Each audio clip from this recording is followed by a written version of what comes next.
Welcome to the Unworthy Leader Podcast, a show that shatters the illusion of perfect leadership. Here we expose the flaws, doubts, and insecurities behind the titles, proving that true leadership isn't about being worthy. It's about owning your unworthiness and leading anyway. If you're tired of the polished facades, you've come to the right place. You'll hear the raw truth from leaders you admire and trust. I'm Kendra Dahlstrom, your host and executive coach to the Fortune 500 C-suite. Let's get started.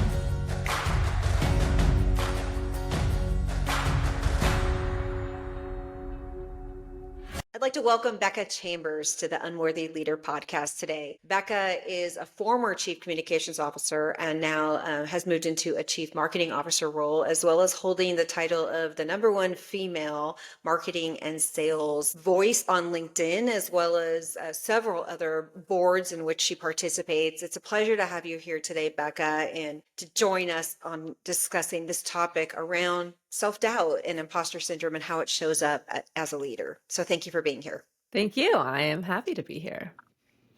Would you like to introduce yourself any more than what I just said? Is there anything I left out that's important? I'll give you the high level. I have been in brand and communications for the last 20 years. I have raging ADHD and it comes out in everything that I do, and I talk about it a lot, and I like to tell people that when I meet them. So I'll introduce myself to the podcast that way because you'll hear me ramble and lose my train of thought sometimes, but that's just part of who I am. I live in the Bay Area. I have a couple of kids, also neurodivergent kids, so that comes up in my conversations a lot too. And I'm really excited to be here, so thank you. That's so wonderful. And I love your authenticity and your openness and vulnerability and sharing that. I think my perception as somebody who works as an executive coach with leaders and then also being on the front lines in a business is it's so refreshing when a leader comes in and is just able to sort of say, look, this is who I am. I'm not going to make any apologies for that. And let's figure out how to work together. When was it that you first found that you were able to actually start expressing that externally without shame or guilt? Yeah, I mean, I don't know that I ever stopped feeling the shame entirely because I still hear things like, that's going to make it harder for you to get a job. And of course, like everybody comes with their judgment. So I will caveat with it never totally goes away. But my comfort level with sharing who I am authentically, I guess, came probably just before the pandemic even. And I would say the pandemic helped embolden me to kind of be myself. But I had a boss, a CMO that I was reporting to, and I was in a job where I was feeling a little bit over my skis and, the imposter syndrome was huge. And I was constantly in a room with the C-suite as the comms leader. And I was furiously typing one day on my keyboard. And I think the CEO or somebody said something along the lines of, Becca, are you even paying attention? Or, made some comment. And my boss, the CMO at the time, who I didn't even know cared that much about me or saw me in that way,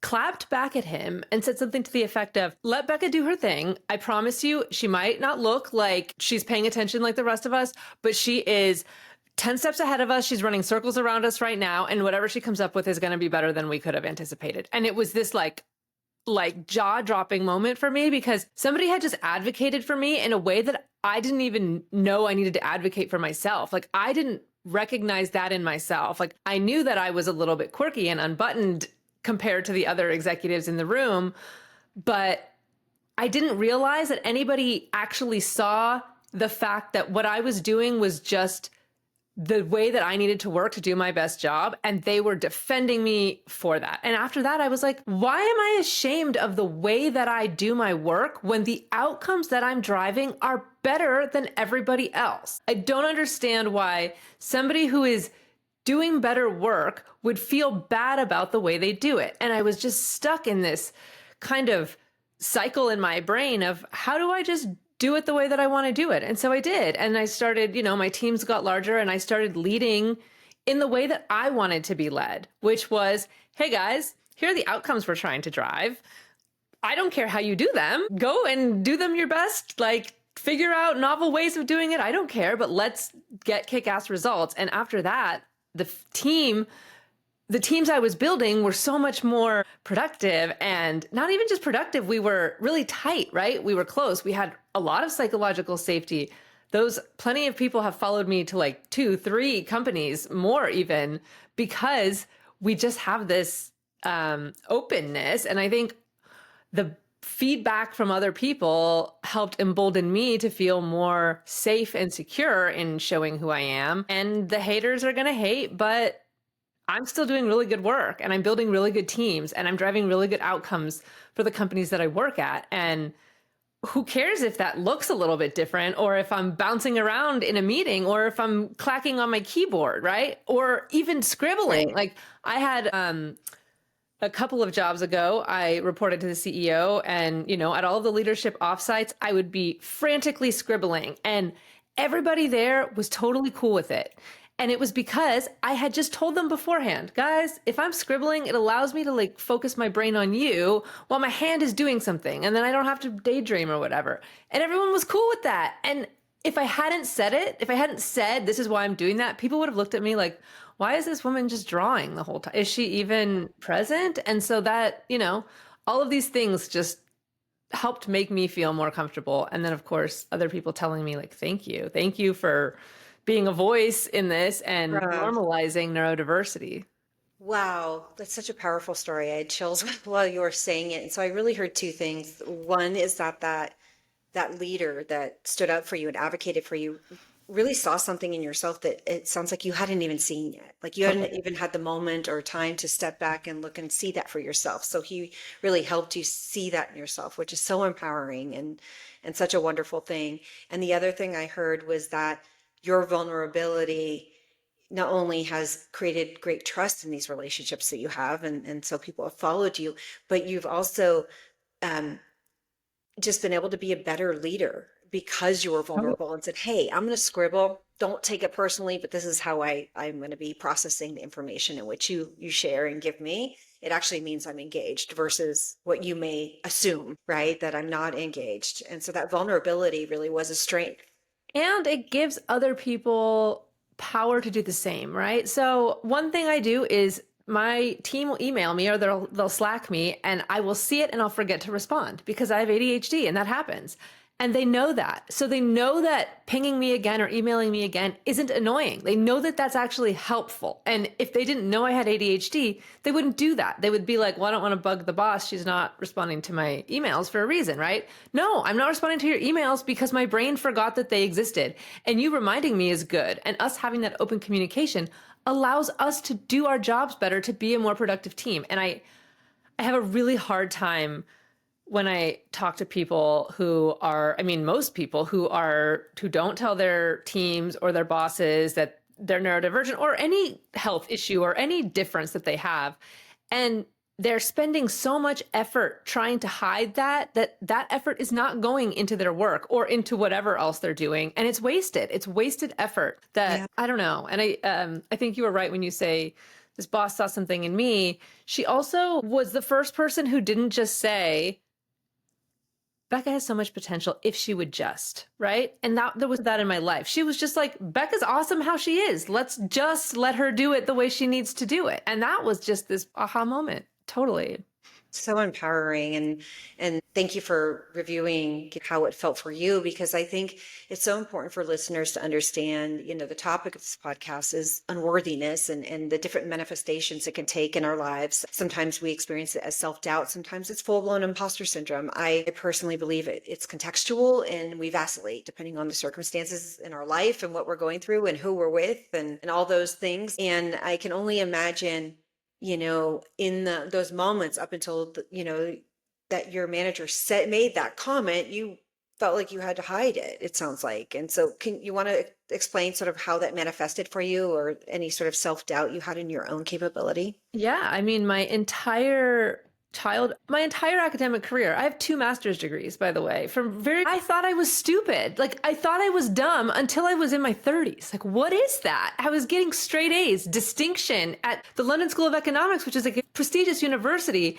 And I felt like an idiot. All my peers were so much smarter than me. And it's like, why did I feel that way? It was just because I did things differently than most people. And because they could go sit in class and absorb from a teacher who talked at them, I can't learn that way. I have to go do things with my hands, or I have to go research it myself, or go do a deep dive when I'm under pressure, because that's how my brain works. And so I just had this kind of like nagging, God, you're such a loser. You're such a slacker. If you could just, that's the kind of like thing of my life, try harder, talk less, act more like everybody else. And so I spent most of my life observing people and trying to act like them. And what does that do? That strips you away of your own identity. And when you have talents and skills, that takes away those talents and skills, because you are dulling yourself to be like everybody else. And when you're neurodivergent, it means that your brain, it's not neurodeficient, it's just different. Neurodivergent is different from the norm. And I actually find that that makes me wickedly smart in lots of ways, and wickedly smart in ways I would never give up. I would take the inability to remember somebody's name, or to make eye contact, or to struggle doing my laundry. And those are, small things. There are much larger, really systemic, hard things about having ADHD. And I don't want to make light of that. But the genius that comes with it and the stuff that makes me me is well worth the pain that comes with it. And I think that as I've gotten older and gotten more comfortable with my identity and did less of the looking around and being like, how do I be like everybody else? And instead say, how do I differentiate from everybody else? Because as a marketer, also, that's what you're trying to do, right? You're trying to differentiate your brand in the market. Why would I want to be like everybody else? In fact, when I'm not like everybody else, I do better. I sell more. I sell more of me when I am more of me. And I think it's been just such a kind of joyful identity awakening the past 5 years. And part of that has been because of my kids. A part of it has just been I struggled as a child feeling like a freak, like a loser, like the dumb kid, only because I was different and I didn't have anybody to kind of be like, you know what, this part sucks. But whatever you decide to do when you grow up, I promise you're going to be better at it than everybody else. That's all I needed to hear. Because the whole time all I was hearing was, if you would just do this thing, you would be good at something. And it's like, why was I so stupid for 30 years? And now I'm just happen to be great at my job now? I don't think so. I think it was that I was being put in a box all those years that was just not the box that I was meant to be in. I actually started writing a post today with an Albert Einstein quote. Let me see if I can find it really quick, because I feel like it's so apropos right now to what we're talking about. It is widely quoted as Einstein. Everybody is a genius, but if you judge a fish by its ability to climb a tree, it will live its whole life believing that it is stupid. Duh. Like, that's where I'm at. And that is the only message that I care about my kids hearing. That's it. People are judging you right now by your ability to climb a tree. You're a fish. Wait until you go get to swim and watch how you do against the monkeys who are climbing the tree. You are going to outswim all of those monkeys. And I just, it makes me like choke up to think about it. But it is the reason, like, if you can be seen and know that somebody sees you, it makes all the difference. Thank you so much for sharing that, and your heart and your passion that drives you. And so many of us, I believe, have these lived experiences, and that's what drives us. And I really hear that in your story. And, obviously now that it's manifesting in your children, right? That's such a motivator for us. And it's interesting because my husband is probably neurotypical. We assume that he's neurotypical. Sometimes we wonder, but he doesn't relate to my kids in the way that I do, especially my son, who is like my little mini. And there are so many things that are very challenging about his academics, about just being a really ADHD kid. And because I get him and because I see him, it creates this like total change in the energy of the house, just because the kid knows that, like, I don't know, that he has somebody who, even when things are all going sideways, there is somebody who gets it and who can go sit with him at the end of the day and be like, what a shitty day, but oh my God, let's talk about it. And I can share my experience and be like, I felt exactly like that, or I do feel exactly like that. And he knows that. And that, again, like, that's everything, right? Just knowing there's somebody who gets you. And I think that's kind of where this goes in the workplace too, is just being a voice for people. So I'm a representation of somebody who is like this, who is still successful and is still able to do all of the things that everybody else does. Sometimes better, often better. Oh, I have no doubt of that. I heard in your story that one thing that got you through this hard time was leaning into your differentiator and using that as your superpower. And so it sounds like that's what you're doing with your children too. Do you want to describe a little bit of what that process looks like for For you? sure. It's actually the advice that I give, when people say like, what would you tell your younger self? Like, that's it. Like, figure out what makes you different and lean into that. And I always try to like not echo even just for my kids, but to everybody, like, it is the ultimate thing in marketing. What is your brand? What is your message? What is the thing about you that makes you special? And I feel like for some reason in society, we do the opposite, right? Everybody wants to fit in all the time. And I get that. Nobody wants to feel like an outsider. They don't want to be pointed at as different. But as we grow in our careers or in school or whatever, not everybody has to be good at basketball, right? Not everybody has to be good at math. Like, some people are good at some things. And it's just such an obvious thing. And yet we spend so much energy trying to do things like everybody else or dress like everybody else or act or talk or whatever. And I think I found like if you look at it from a marketing perspective in the like, how do you become the person who gets promoted? How do you become the person who gets a job? How do you become the person who gets referred for whatever? It's people enjoying your brand, people liking your brand being top of mind. It's all of the same things as marketing. So what makes you different? Like, double down on that thing and harness it and make it you, I guess. Like, don't be the round peg in a square hole. Be the round peg in a round hole. Go find a round hole. I needed to personally hear that. One of the things with my journey is that I've been wanting to launch a podcast for a few years. And the one thing that held me back was I don't have enough of a following. Like, who's going to listen to me? Everyone and their brother has a podcast now and all these things. And then I went through sort of this whole health scare that pretty much resulted in a near-death experience. And I came out of that, Becca, with this feeling of like, I have nothing to fear anymore. Right. Like, why not, And then I thought of this idea of why not create a title of a podcast? Most people would say, oh, the Unworthy Leader, you should title it what you want people to be, not what you want them to fear. But what I wanted to do is actually create a very visceral reaction deep down inside of somebody who has experienced that fear that draws them to it, but they're kind of afraid to be drawn to it, and intentionally try to crack this nut for myself publicly by talking to people like you. And not feeling like I have to have all the answers. I have a lot of expertise, and working with leaders as a coach and a consultant over the years, working in some very high profile companies. I have my own lived experience to share, but I'm not a psychologist. I'm not a therapist. I'm not a double PhD by any means. But why do I feel like I have to be those things in order to do this? Like, why don't I just publicly sort of try to crack this nut and invite people like you, and we can all learn from each other? And so I thought at the same time of like, being vulnerable and taking a chance and launching a podcast before I felt like I was ready, I'm also sort of exposing my own laundry and trying to figure this out for myself publicly. It's almost like a reality show of podcasts, which I don't think is really out there yet. So I hear what you just said, because to me, it's like, okay, I'm doing the right thing because it's what feels good to me. When is it ever going to be the right time? It's literally never going to be the right time. And to your point, you had a near-death experience. Oh my God, right? Like, clearly it's never the right time. It's always the right time. And I change as part of my ADHD. I hate transitions and whatever, but like, if you don't do it scared, like, you're not going to do it at all, right? If you just do everything that's easy and whatever, you're just going to be the person who does the same thing their whole life and is bored, or maybe they're fulfilled, but like, risk-taking is how you learn things, right? And to your point, you're kind of doing it out loud. That's how I am building my brand on LinkedIn, is just kind of in this like, you know what? I'm just going to do it. And literally, what is the worst that can happen? That's right. You might embarrass yourself, but like a podcast, you're recording it.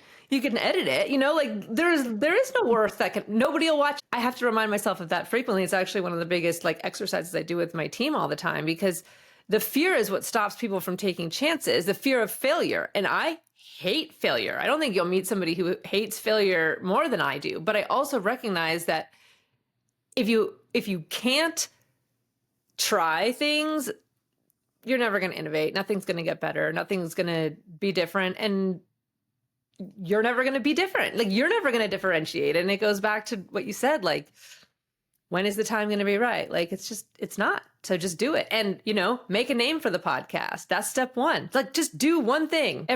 Every time you have a little energy for it, do one thing that gets you a little bit closer, and then you're doing it, right? And by the way, to your Unworthy Leader title, I think it's great because it is differentiating, right? It is not talk about, it is the premise of the podcast, but to your point, it creates an emotion, which is the point. You mentioned failure. So like, how do you define failure, Becca?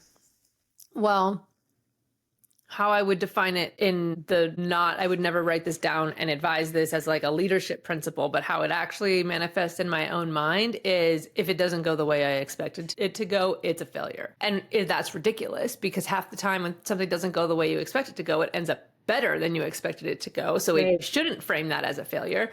Should just be something, that's a success. And the other should be a learning, right? It should be like, okay, that didn't work. What didn't work? Let's adjust and do it differently. That is how I deal with failure at work with my kids, things like that, right? Like really practically, well, that didn't work. No harm, no foul. Let's figure out what didn't work. Let's fix it and do better next time. Easy peasy. But when it's like, okay, my personal whatever, I couldn't accomplish this thing that I wanted to do, I will let that eat my soul all day, every day. I will ruminate on it. I will fall asleep thinking about it, wake up thinking about it. I will let it suck my soul, things that don't even matter sometimes. So it totally sways from failure for me can be as simple as, well, that didn't work. Let's learn and do better. Or it can be, that didn't go the way I expected. And now I am a loser and I'm going to think about it for the rest of my life. Yeah. Well, thank you for sharing that because I think that's the context for many of us is that we set these expectations. And if it falls short, even if society tells us it's great, then we're a failure. And I mean, I think we see that all the time. And I mean, anybody who's high functioning, but especially if you look at visible people like actors, singers, or professional athletes, like they can still be at the top of their game, but they lose a Super Bowl, they're a failure. It's like, really? I mean, that it's just because you expected an outcome and you didn't get it. Are you really a failure? So I really love that you shared that. And I think it's really important that we look at our own lens and like how realistic is our lens, right? As we're evaluating these things, how much of that do you think is societal, like was impressed upon us? I don't know. I have a hard time judging what other people see as normal because things that like failure, people with ADHD often have something called rejection sensitive, RSD for short. So I have raging RSD, which means that somebody could give me feedback or just say something and I could interpret it as negative and I will let it eat at my soul.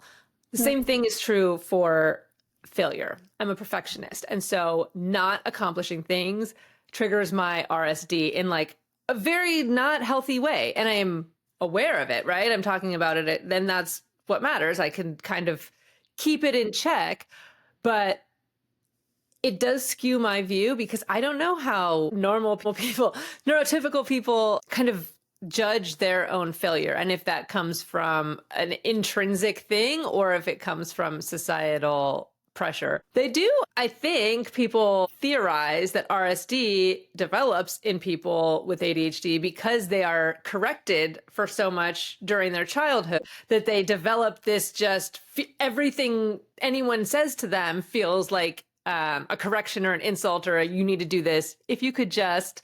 And so they develop this reaction. And I totally buy into that, in which case, yes, it is shaped by society. And it would be very healthy if we could all look at failures as like, well, that didn't work. Let's move on. And of course, if you're a surgeon, that is not an option, right? But I'm a marketer. And so like, if something goes wrong, I mean, it's not an emergency, really, right? Nobody's dying, probably. And I think that's another thing is like, let's think about the context of our failures, right? Like if I fail at, parenting one day because my kid's flipping out and I scream at him, that's a parenting failure, but we can go and I can apologize and we can move on from that. If it is like, every single day and I'm just a terrible parent, that is a systemic failure. And I don't know, that's big. You can't really come back from that. So I think context matters too. Yeah, no, absolutely. And I think as we move through self-doubt and don't allow it to stop us, even though it exists and we have it, if it leads to what we would call, quote unquote, a failure, I love your point on it's really just learning. Yeah. Like it's really about what we do after it that makes the difference. Do we take it as a failure and let it stop us, paralyze us, and we stop innovating, we stop contributing, those types of things? Or, how do we view it? Do we take it as a learning, and what do we do with that information? How do we actually put it back into what we're doing to make it better or to improve society or ourselves or others? And even in your case as a surgeon, although it's an extreme example, it's about how that surgeon reacts after something goes bad. What do they do to make it right with the family? What do they do to make it right for themselves and society and the medical practice? Maybe there's a huge learning and they change and advocate for something in medicine. So even though it's a very extreme example, and I agree, we need to take things in context of are we saving lives or not? But even in those extreme examples, when it is life-saving, it's about what's done with it. And so I heard that in what you shared, and I love that idea. And I think that's something that people on the audience can listen to and hear and actually implement in their day-to-day lives. Also an important kind of like adjacent thought on this, which is the other piece of advice that if people say, what would you give advice to yourself as a younger person? And that is like, be the I'll figure it out person. So if you don't know how to do something, but somebody's like, we need someone who can do this, just be like, okay, I'll figure it out. Because you are doing something scared, right? You are doing something with the potential of failure because you don't know how to do it. But in the process of figuring it out, you are learning so much. And yes, there is the risk of failure, but even if you failed, you've learned a bunch in the process and you went into it knowing you didn't know how to do it. So I feel like that's this, if you can embrace the fact that failure might happen and don't run from anything that might result in failure, you will leapfrog your peers, your intellectual capacity, whatever. You will do so much more for what you can learn and do and accomplish because you're pushing yourselves outside those bounds. And I think that's an important kind of piece of the failure equation is knowing you can fail, but I'll figure it out and do it anyway. Yeah, just the bias for action attitude. So you had mentioned if you could just a few times. If you were to go back and talk to your younger self, what would be the opposite thing that you needed to hear? I really needed to understand that being different wasn't bad. And I think that, I have this conversation with my son all the time. He doesn't want to be different, even if he knows that being different isn't bad. And so what he needs to see is what good different looks like.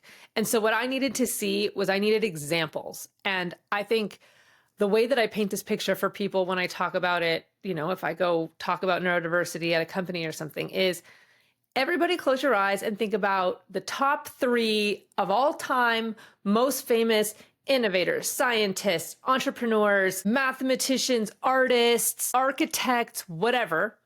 I guarantee you 90% of the people that come to your brain are neurodivergent. And I think that is such an important, powerful message because yeah, they looked different. They acted different. They thought differently than other people. But that's what made them amazing. That's what made them be able to do these amazing things. And I just wish that I had that context as a kid, because if I just knew that, I know that being different isn't bad. People always tell you being different is good, whatever. But you don't want to hear that as a kid. You just want to fit in.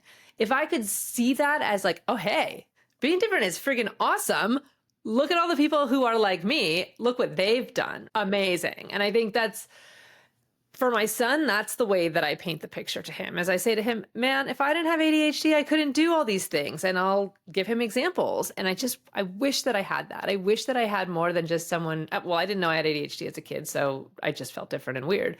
But even if I had known, having someone be like, you have this thing wouldn't have been that helpful without, here's why it's awesome. Here's the strengths that come with that. And that's part of my advocacy journey, is just so other people hear that. So adults hear that. Adults need to hear that too. Adults with that as much as kids do. Absolutely. And I think today, at least in the corporate workplace and otherwise, I think there's more a little bit of an opening for that. I think there's more of an opening so people can actually start to be more open and honest about it. And then kids can have role models to look to. I think, when you and I were growing up, there wasn't that, right? People were still very stone-faced about this and didn't discuss it. And so I think it's really important that we, again, why I'm so passionate about this podcast and the topic is that as leaders, and I mean that in any context. I mean, parent, soccer coach, corporate leader, entrepreneur, whatever it is you're doing, the invitation to everyone listening is to take that mask off and stop pretending to be something you're not. And that doesn't mean that you're an imposter. It means you're a human being and that we're all imperfect, and lean into those imperfections because that is your superpower. That is what differentiates you, and that's what makes you unique and special. No question. And I always think about how so much of it is just in the label, right? And here's a perfect example. When parents find out that their kids are gifted, they brag about that, right? Giftedness is neurodiversity. Giftedness is hard. It is not easy to be gifted. I went to a gifted kids school growing up. We are weird. And it's not, I would say 80% of the kids I went to school with were probably on the spectrum or had ADHD or would insert other neurodiversity here. It's called being 2E, twice exceptional, right? Why is giftedness considered a good thing, but dyslexia is a bad thing? When dyslexia makes you think with spatial reasoning, you literally think in 3D. It's amazing. Reading is harder. Okay, don't become a writer, right? Like go build buildings. Like aren't we like when a parent hears their kid is dyslexic, the reaction is, oh, that sucks, or very upset. I mean, my kid went to a school for kids with dyslexia for a couple of years. And so all of the parents, I mean, a lot of them were just, how do we fix this? And it's like, this is how your kid's brain is wired. And parents, probably yours too, because it's why, like, we're not going to fix it. Let's just reframe the way that we talk about it the same way we do with giftedness. Oh, my kid is gifted. They have an IQ of 138. It's like, oh, cool. My kid with an IQ of 138 really struggles with that because being around kids with regular IQ, they are neurodivergent, right? And I don't see how one is good and one is bad when they're really just the same thing, two sides of the same coin. So it's really about the label and about how we brand neurodiversity as a deficit. Attention deficit disorder. It's a disorder. Autism spectrum disorder. Maybe it's not a disorder. Maybe it's just a different, like some people are left-handed. And what it really opened my mind was you were talking about it, Becca, is this concept of projection and how much of that is just projection of the parent onto the kid on like, it's not the kid that I need to change. I just don't know how to deal with it. It's me that has the problem. And so I want to change X, or even in corporations and society, it's like and teachers, we try to mold them into like, they're all doing the same thing because I don't know how to handle the different.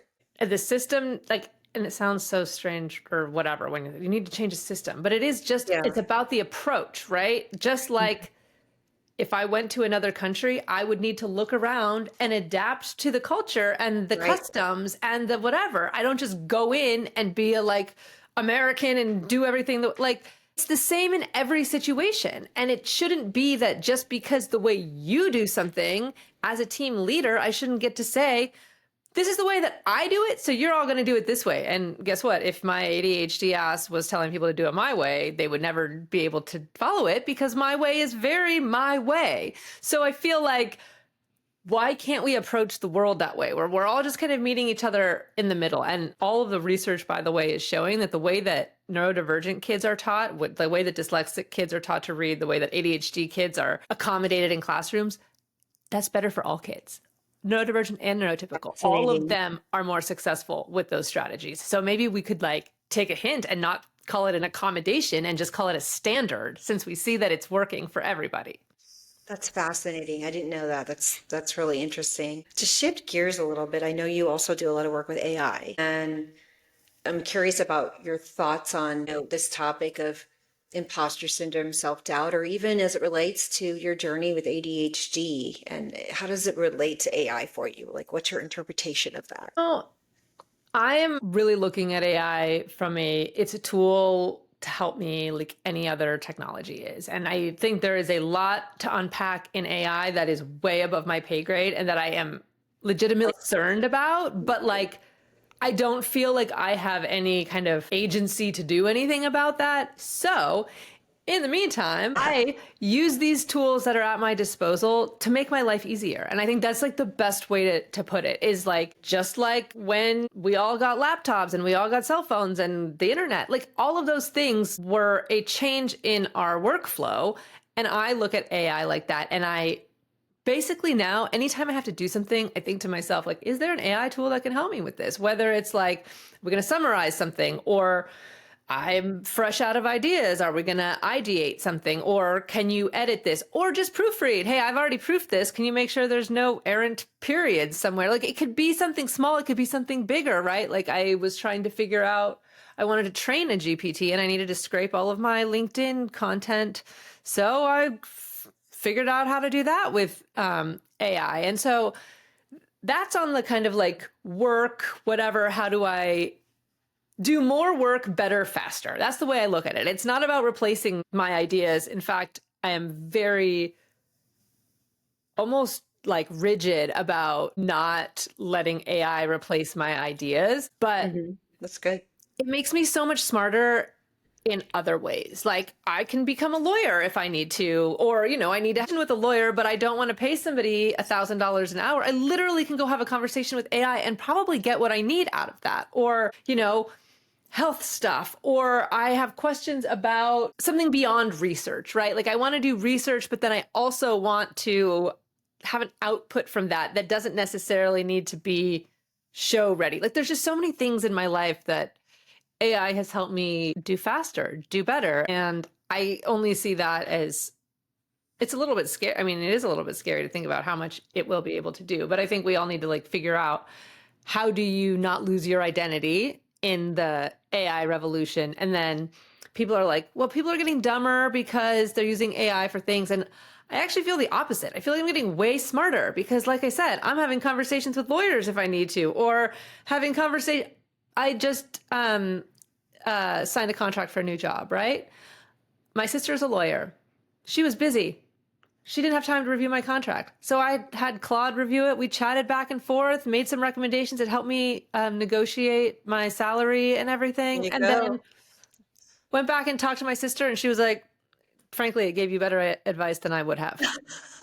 Boom. Right? These tools at my disposal, but you have to learn how to use them. And I think the biggest thing that people are, if you're sleeping on it, it means that your learning curve is going to be so much bigger whenever you do decide you're going to start using it. So it's like, you don't put at it immediately. Just start integrating ChatGPT into your life, because if you don't, it's going to be like, suddenly you're the grandma when the internet came on the scene and you don't know how to log into Google, right? What is this Google? But you don't want to be that person. And I advocate strongly for my teams to, let's figure out how do we work these into our workflows in ways that are obviously like protecting our data, but productive and helpful. And then we share learnings and we all get smarter from it. So I think it actually has the potential to make us smarter. And then, you know, I look at my son who is very dyslexic, and AI stuff. My daughter wrote a book. Like she was able to use ChatGPT to help create content. She's 8.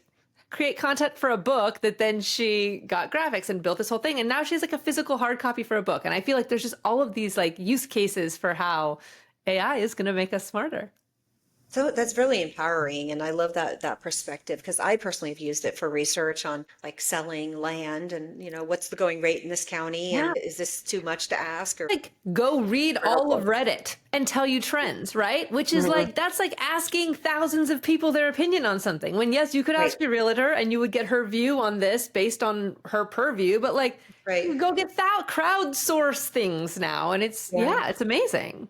It's super helpful. So in the spirit of working back with your team in this authentic leadership role, what do you think the opportunity is for people like you and I and others to come together to work to share this idea that imperfection is the new normal?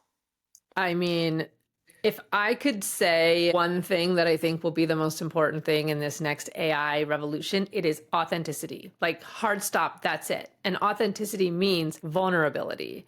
It means truth and honesty and good and bad, right? It's just coming as you are. And I think as a leader, it is my imperative to show up like that because that empowers other people to show up like that. And I don't think that there's anything that makes teams more productive and more coordinated and what's the word I'm looking for? Collaborative than psychological safety. And how do you create psychological safety for your teams? Part of that is showing that you are a human, right? And I think that is the thing that's going to go back to differentiation. That is the thing that is going to differentiate good leaders from great leaders and good teams from great teams. They're going to be the ones who have trust in each other because there is this kind of human element and human connection and communication. And when we fail, we're safe to fail and talk about it and move forward together. Like all of that, just, it really matters. And it is the leader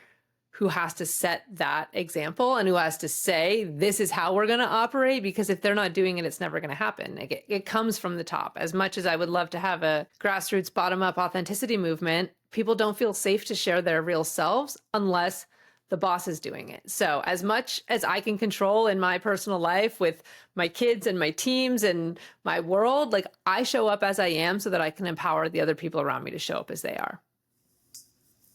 Well, thank you for your courage and your vulnerability and everything that you shared with us today, Becca. I think every company could use someone like you who's willing to stand up for the truth and really look at the full picture, the good, bad, and ugly, and show up as your full self and be authentic and empower the people on your team to do the same. And I think that's something that I've seen as a trend that being mandated by the employees post-pandemic. And unfortunately, I'm seeing a lot of corporation and their leadership not really responding to it. They're doing, these little HR programs to make people like put a Band-Aid on a cut, but it's not solving, it's not healing, right? It's not solving the problem. And so I really appreciate you spending time here with me today. How can people learn more about you and follow you and just get to know you?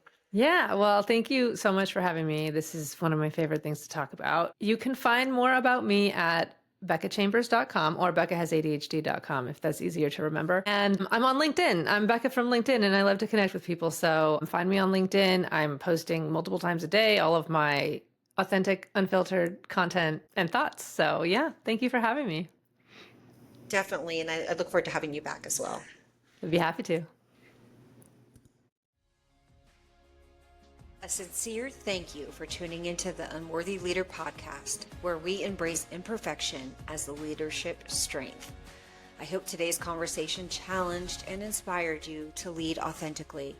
Together, we're breaking down imposter syndrome and redefining leadership through vulnerability and courage. For show notes, bonus content, and leadership resources, please visit theunworthyleaderpodcast.com. You can follow us on YouTube at The Unworthy Leader Podcast, LinkedIn at Kendra Dahlstrom. Until next time, lead authentically.